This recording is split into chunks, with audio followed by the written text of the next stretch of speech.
The John Deere tractor tells the story of America because it tells the story of farmers. In the early years of American agriculture, farmers worked hard to feed their families. Now, America's farmers feed the world. The name John Deere has been with farmers every step of the way. But not many people know about John Deere the man. John Deere was born in Rutland, Vermont on February 7, 1804. There were only 17 states in the Union, and Thomas Jefferson was the president. John Deere's father was a tailor, his mother a seamstress. When John was just 4 years old, his father was lost at sea, leaving his mother Sarah to raise John and his 5 brothers and sisters. With his family struggling to stay above poverty and his educational opportunities limited, it would be young John's innovation that would alter the course of American agricultural history.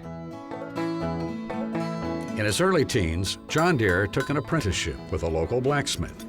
His goal was to develop a skilled trade so he could make his way in the world. He liked to tinker and he liked to fix things, and clearly he had some skill with his hands. He soon gained considerable fame for his careful workmanship and ingenuity. His highly polished hay forks and shovels were in great demand throughout western Vermont. He was a person of integrity. His word was his bond. If he said he was going to do something, he did it, and people counted on that. It was during this period that John met a young woman from a wealthy family named Demarius Lamb. Despite their different backgrounds, the two were married in 1827. John was 23, Demarius 22. For the next decade, John and his growing family would move from town to town throughout central Vermont, searching for steady work. Frustrated and in search of a better promise, Mr. Deere decided to join the pioneers who were heading out west. In 1836, he left Vermont behind and headed to Grand Detour, Illinois. There, he opened up another blacksmith shop. It would be in that shop that agricultural history would forever be changed. He began receiving work within days of opening his shop. There was much to be done, shoeing horses and oxen, and repairing the plows and other equipment for the pioneer farmers.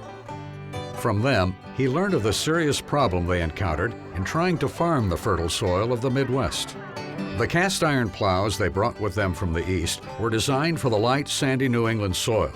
The rich Midwestern soil clung to the plow bottoms, and every few steps it was necessary to scrape the soil from the plow. What makes this area such a different place is this area was covered with that ancient prairie grass, been there for thousands and thousands of years.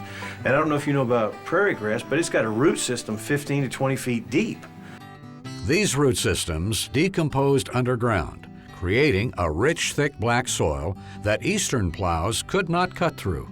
John Deere's inclination to tinker and fix would bring results that would change the course of history for these early American farmers. He used a trick he got from his mother as a sewing lady. She used to make him polish her sewing needles so it would slide through the fabric better, and when he became a farm implement blacksmith, he just employed that trick of the trade by polishing the tines on his hoes, his shovels, his pitchforks, and just worked through the ground better. John Deere got a piece of a broken sawmill blade from the local sawmill. It was made out of the finest English steel, shaped it into that trapezoid shape. It really made a difference. And people ask me all the time, was it the shape of the plow? Was it because it was polished, or was it because it was steel? I have to say yes, yes, and yes, because it's that combination of those three things that made his plow successful when the existing technology plow wouldn't work. See, he was no different than any other pioneer blacksmith moving out west, but he had a good idea, and he built a better mousetrap, and people beat a path to his door to get it. Changed agricultural history as we know it.